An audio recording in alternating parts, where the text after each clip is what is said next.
Bueno, vamos a trabajar con una hoja de Excel, un libro de Excel, para hacer el cálculo de la estandarización de recetas a partir de una colección de recetas de un plato, eh, que las podemos localizar en internet, recetas particulares, familiares, de restaurantes, de libros de cocina, de recetarios, de la fuente de la que vayamos a buscar información. Recopilaremos todas las recetas, intentaremos que todas las recetas tengan cuantificados todos los ingredientes y en caso de que no tengan cuantificados los ingredientes, valoraremos por las recomendaciones que nos da la receta aproximadamente la cantidad del ingrediente que se va a utilizar en la receta. Y otro dato que también es muy importante es que se indique el número de comensales, porque vamos a hacer una estandarización de la receta de tal manera que esté para un solo comensal. Esa es una de las estandarizaciones. Y la otra pues sería el buscar los ingredientes más frecuentemente utilizados en la receta y por otra parte estimar la mediana, que sería el estadístico que vamos a utilizar para ofrecer un valor de receta estandarizada.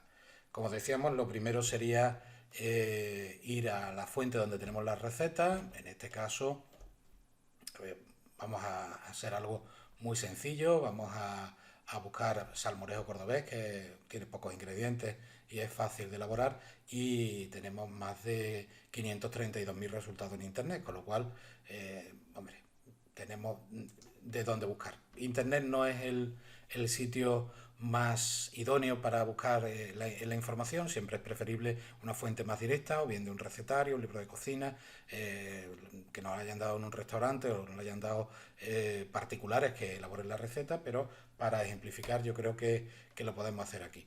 Lo primero que tenemos que ver es que está para 6 personas y vamos a ir viendo los ingredientes. Bueno, pues para 6 personas, 150 mililitros de aceite, 1 kilo de tomate, 200 gramos de pan, un diente de ajo y la sal.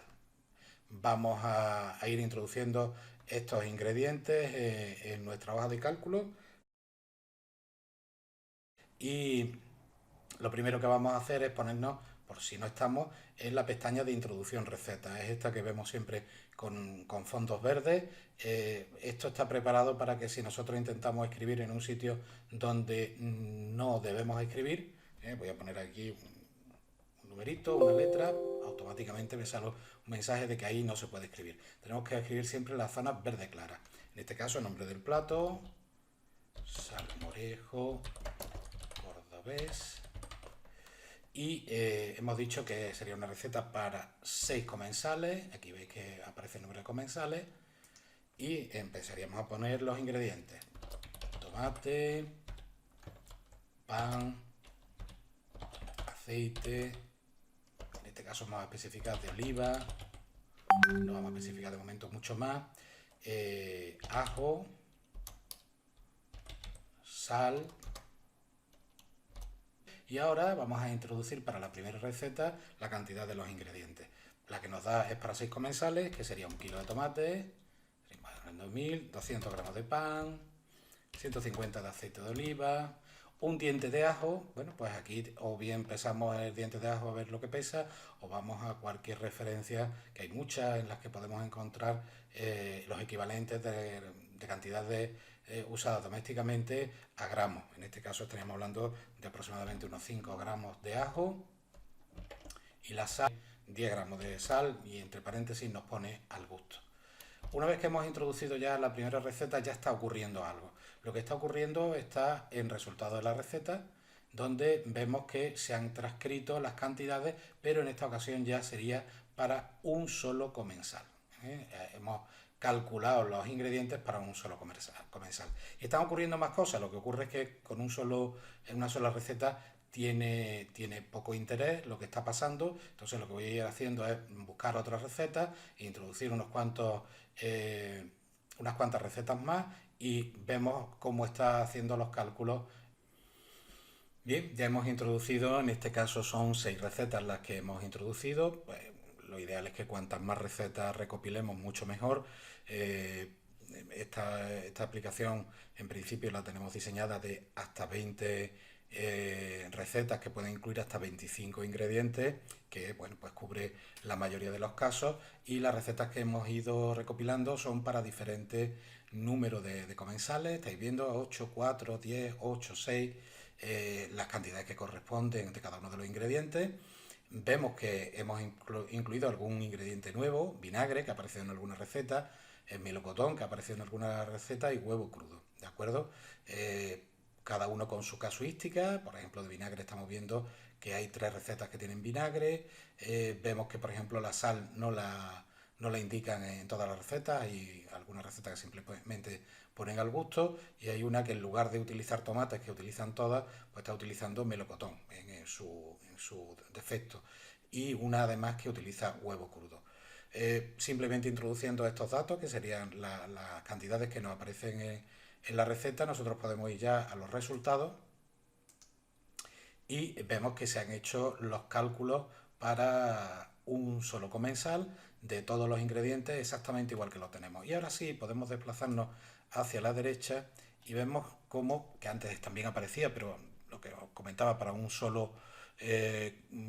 sola receta no tiene mucho sentido el hablar de estadísticas. Aquí sí ya estamos hablando de que tenemos un total de 6 recetas, y que nos dice que debemos de incluir en la receta estándar estos ingredientes. De los que aparecían allí, nos dice que aparezca el tomate, que aparezca el pan, que aparezca el aceite, el ajo y la sal. Aquí debajo recordaréis que estaba el vinagre, el huevo crudo, el melocotón. Como son ingredientes que solamente aparecen esporádicamente en la receta, menos de un 60% de las recetas incorporan este ingrediente, nos indica que en la receta estándar no debería de aparecer. Y nos calcula la mediana, es decir, el valor central de los valores que tenemos. ¿Por qué la mediana y no otro estadístico? Porque tenemos comprobado, y así lo avala la literatura científica, que en este tipo de recopilaciones se pueden encontrar datos bastante anómalos. La mayoría de las recetas pues son bastante parejas, pero de repente imaginaros que encontramos una receta que nos dice que para hacer salmorejo para 4 vamos a utilizar 10 kilos de tomate. Pues lógicamente ese valor ya arrastraría a los demás, y sobre todo si el número de recetas es pequeño, y por tanto nos daría un resultado bastante alejado de la realidad. Por eso nos vamos siempre al valor de la mediana, que si la distribución es normal, pues va a coincidir prácticamente con la media, pero esos son los valores que aparecen. Y fijaros que aquí me indica incluso la mediana de aquellos ingredientes que aparecen como descartados de la receta. El motivo es muy simple. Hay ingredientes que habitualmente se indican poco o no se indican las cantidades. Estamos hablando, por ejemplo, de las especias, o estamos hablando, por ejemplo, de la sal, que en este caso hemos tenido suerte y un 60% de las recetas la incluían. Pero en caso de que no se incluyera la sal en un 60% de las recetas, y nosotros consideremos que es un ingrediente que debe estar, o que se menciona la sal y no se dice cantidad, se dice simplemente que sea al gusto, no pondremos cero porque eso nos desvirtúa la mediana, lo dejamos en blanco, pero con los valores que sí existan va a calcular una mediana para la receta estándar por comensal. Por tanto, imaginaros que en este caso no hubiera salido la sal como que estuviera presente en la receta, pero nosotros sabemos que tiene que estar, pues sabemos que tendríamos que coger ese valor también. Eso ocurre también con las especias, puede ocurrir, por ejemplo, con algún líquido, como puede ser el propio aceite, o puede ser agua añadida, o puede ser un chorreón de vinagre, en fin, ese tipo de cosas. Si vemos que es un ingrediente que se ha encontrado en todas las recetas, que se menciona en todas las recetas, o que sabemos que tiene que estar presente en la receta, porque muchas veces el salpimentado es una cosa que se obvia en la receta, pero sabemos que debe de estar, pues entonces nosotros tendremos que incluir la sal. Aquí también antes os decía que habíamos colocado solamente aceite de oliva. Esto es porque siempre vamos a intentar trabajar con alimentos genéricos. En muchas recetas me ponía pues aceite de oliva virgen extra, que si el pan tiene que ser de telera, o el ajo de Montalbán. Si nosotros especificamos tanto, el número de ingredientes aumenta mucho y hay ingredientes equivalentes. Los ingredientes equivalentes hay que intentar unificarlos. pongo el caso, rabo de toro, que se utiliza normalmente alguna bebida alcohólica para guisarlo. Lo más habitual es que sea un vino generoso, pero puede aparecer un vino tinto, aparecer coñac, y dentro de los vinos generosos puede ser un amontillado, un fino, etcétera. Por tanto, nosotros ahí introduciríamos el dato del vino, o un vino, una bebida alcohólica, como dato genérico, e incluiríamos indistintamente, sea un generoso, sea un tinto, o sea otro tipo de bebida alcohólica, y luego lo que sí haríamos es buscar en la receta cuál es la bebida alcohólica más habitualmente utilizada.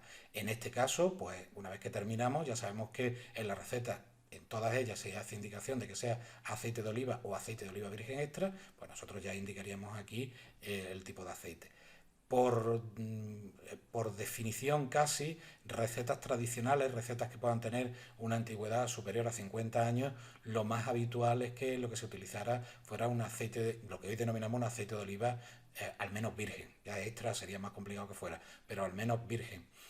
Porque bueno, la tecnología de extracción del aceite, pues más o menos data de esa época, un poco antes, y lo más habitual que había por aquellos entonces era pues tecnología de extracción con capacho y prensa, y por tanto el aceite que sostenía era aceite que hoy llamamos de oliva virgen.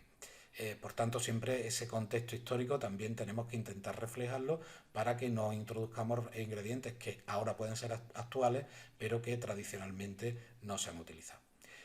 Una vez que tenemos esto, pues podemos directamente guardar el archivo, podemos copiar esta parte de la receta. Esta parte, si intentáis modificarla, no os va a permitir modificarla, pero sí perfectamente puedo seleccionarla, copiarla, llevármela a un Word, o guardar todo el documento en toda esta hoja en forma de PDF para luego poder consultarlo. Pero por lo menos ya tenemos nuestra estandarización de receta terminado. Al finalizar, ¿qué es lo que haríamos? Pues para dejarlo listo para la próxima receta, simplemente vamos a limpiar los campos que hemos introducido en la primera pestaña, la parte verde clarita,